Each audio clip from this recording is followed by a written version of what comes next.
4 pesquisas malucas. Olha o tema, é sensacional. As 4 das pesquisas científicas mais malucas já publicadas. Simplesmente uma maravilha ler esse tipo de situação, porque a ciência realmente, às vezes, não é tão justa assim, mas tudo vale a pena pesquisar. Então é por isso que nós vamos ler agora as pesquisas mais malucas já publicadas, as 4. Vamos entender então, primeiramente, fazer aqui o toque, isso. É 25 de setembro de 2022, é uma matéria bem novinha. Vamos começar a leitura reativa então, para não demorar mais. Vamos lá, olha lá. A curiosidade humana é infinita. É o conjunto do conhecimento coletivo alimentado pelas pesquisas científicas. Alguns estudos ultrapassam os limites do conhecimento humano com trabalhos tão inovadores que são homenageados com prêmios Nobel, mas outros são tão comuns ou triviais que recebem os infames prêmios Ig Nobel. Mas, entre esses dois extremos, existem inúmeros estudos publicados que adicionam um grão de areia ao que um dia se tornará uma montanha, incluindo alguns que a princípio pareciam engraçados ou precisam ser engraçados, no final provaram ser muito mais do que uma mera piada acadêmica. Quais são, será? O que parece ser o caso de 3 estudos abaixo. Vamos ver. 1. Em branco. O fracasso é uma parte essencial e inevitável da pesquisa. É a parte integrante do método científico. Você observa algo, formula uma hipótese e testa. Claro, a hipótese muitas vezes está errada. Depois você tenta de novo. Mesmo que você não encontre nada no final, o que você fez é valioso porque pelo menos exclui opções. É por isso que não é incomum que os cientistas publiquem estudos sobre pesquisas fracassadas.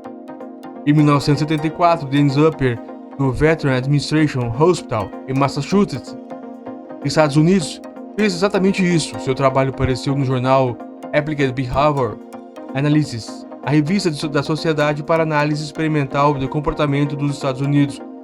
O título do estudo, abre aspas, fracasso no autotratamento de casos de bloqueio criativo.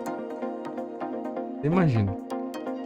E o conjunto e o conteúdo da pesquisa, a prova mais cabal possível, uma página em branco. Olha a página, para quem nos acompanha por imagens também.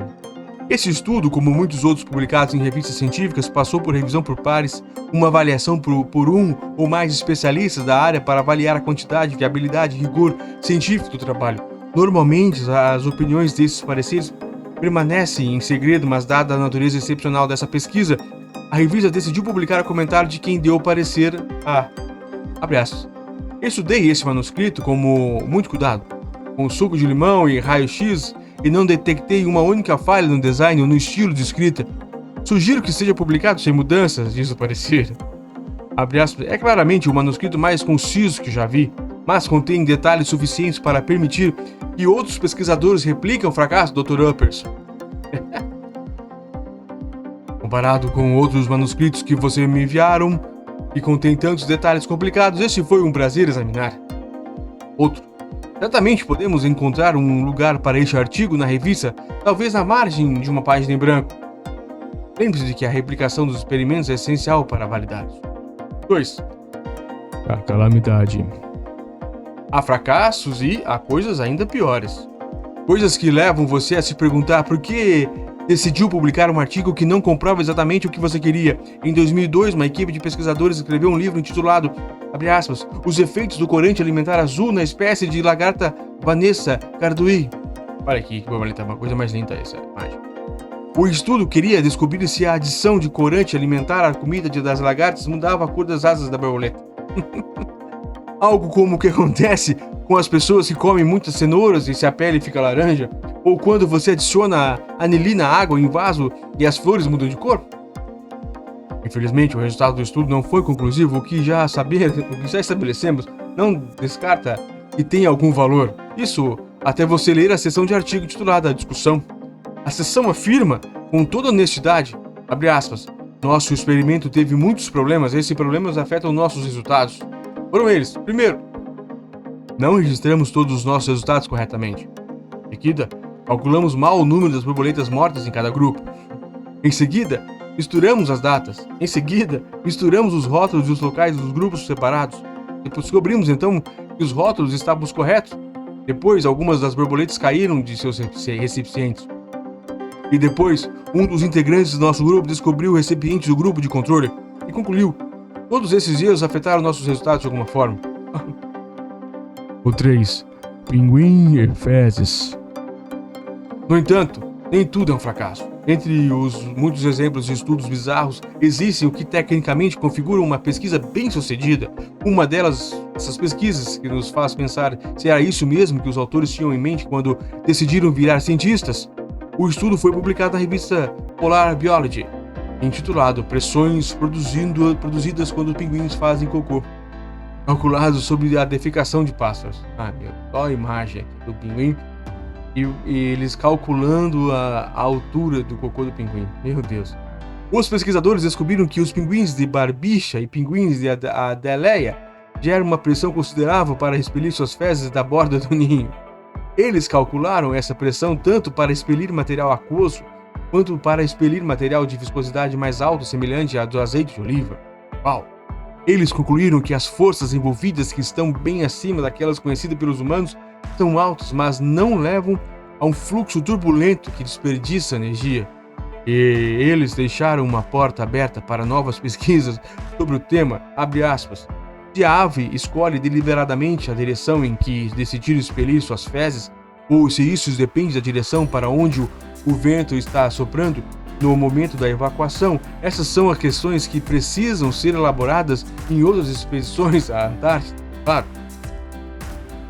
Pesquisa nunca é demais.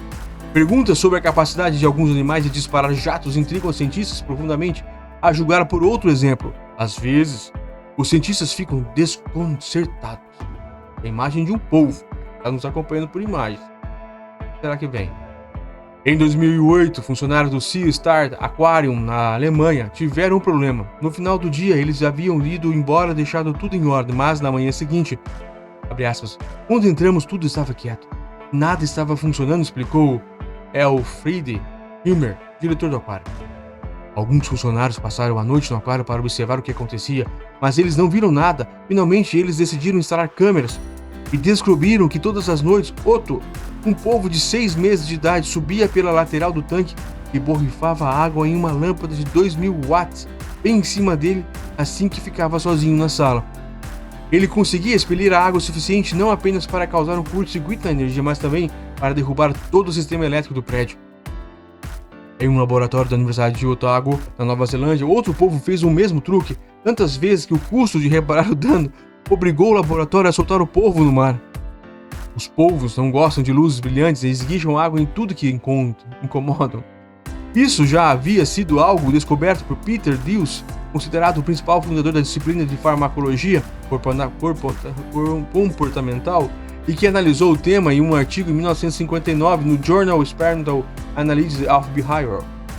Talvez, naquela época, houvesse quem achasse curioso que ele tivesse passado tanto tempo observando os polvos, porque ainda não sabíamos tanto sobre esses maravilhosos seres maravilhosos.